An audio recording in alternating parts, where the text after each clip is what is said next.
Bonjour les footeux et les footeuses et bienvenue dans cette nouvelle chronique de G. Et oui, comme vous le voyez, la clim souffle très fort au Qatar. Et quand on est belge, je dirais même qu'elle souffle 2 fois plus après la déconvenue face au Maroc. On arrive à la fin de cette deuxième journée et je suis partagé.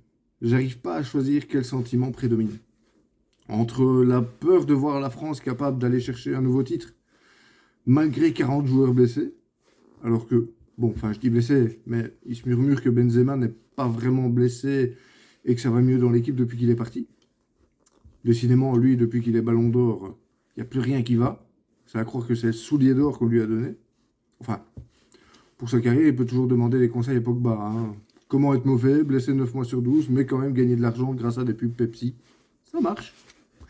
Mais il faut admettre, et ça me fait vraiment mal, mais je suis obligé de l'avouer, contrairement à 2018 pour l'instant, c'est un bonheur pour les amateurs de beaux jeux que de regarder cette France jouer.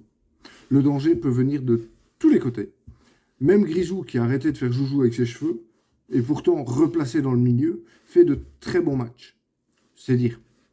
On a même vu Mbappé faire des passes et des assists. Non mais, on est dans quel multivers là? Une France offensive et un Mbappé altruiste. Et quoi? Mon moi de ce monde-ci, il est vraiment gardien pro? Aussi, dans la roue des émotions, il y a un peu de dégoût. Même beaucoup. Et je sais, le mot est fort, mais il est bien choisi, croyez-moi. Je n'en peux plus de ces équipes qui jouent pour ne pas perdre. La Pologne, par exemple, mais c'est le meilleur exemple. 5 tirs cadrés en 2 matchs, dont un penalty. La tactique, c'est 10 devant le goal, en formation bus, et on balance devant en espérant que Robert fasse une déviation. Pour moi, c'est juste à vomir. C'est du foot contre-productif, je déteste ça. Et donc, un petit coup de gueule pour le coach Michniewicz. Quand tu penses que ton équipe n'a pas le talent nécessaire pour bien jouer, ok, mais qu'on pense par autre chose. De l'envie, de la créativité, de la motivation. Je sais pas, merde, t'es à la Coupe du Monde, t'as déjà réussi, tu y es. La fête, elle est là. Alors joue, essaye. Là, t'as des joueurs qui évoluent dans des très bons clubs européens et tu décides de les faire déjouer en refusant de jouer. C'est bien simple, je l'ai ajouté à ma liste d'entraîneurs que je déteste avec Allegri et Simeone. Et alors, il y a un quatrième qui vient de s'ajouter, c'est Bobby Martinez. Là, stop. Alors ok, il n'est pas sur le terrain, c'est pas lui qui joue, mais c'est quand même lui qui décide de qui va sur le terrain ou non. Et on peut le dire, une équipe nationale, surtout en Belgique, c'est plus ou moins 6-7 millions de coachs. Et quand tu as 99% des supporters qui disent que les choix sont mauvais, c'est peut-être qu'il y a du vrai dans cet avis. On a exactement la même équipe depuis 10 ans. Et si on laisse Bobby en place en 2042, ce sera toujours la même. Et encore, on a de la chance, Chadli n'est pas là cette année. Sinon, Castagne serait sur le banc aussi. Zéro idée, zéro motivation. Ah, si, je mens. Il y a Onana qui a commencé un match. Ouh. Et encore, voilà, il est sorti à 60e minute avec Eden, alors que c'était les deux meilleurs joueurs sur le terrain. Remplacé par le pré-retraité Dries Mertens et par Yuri Tillemans qui ne fait que des passes en retrait. On dirait dans cette équipe que personne n'ose prendre ses responsabilités.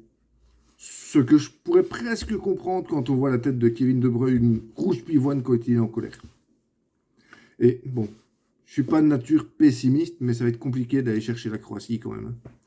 Sauf si il nomme Wilmot coach d'ici là, par exemple. Ou que quelqu'un explique enfin la règle du hors-jeu à Michi Batshuayi. Mais bon, pour ça, je pense qu'on n'aura pas assez d'une vie. Donc, je préfère encore écrire à la Fédération croate. Hein.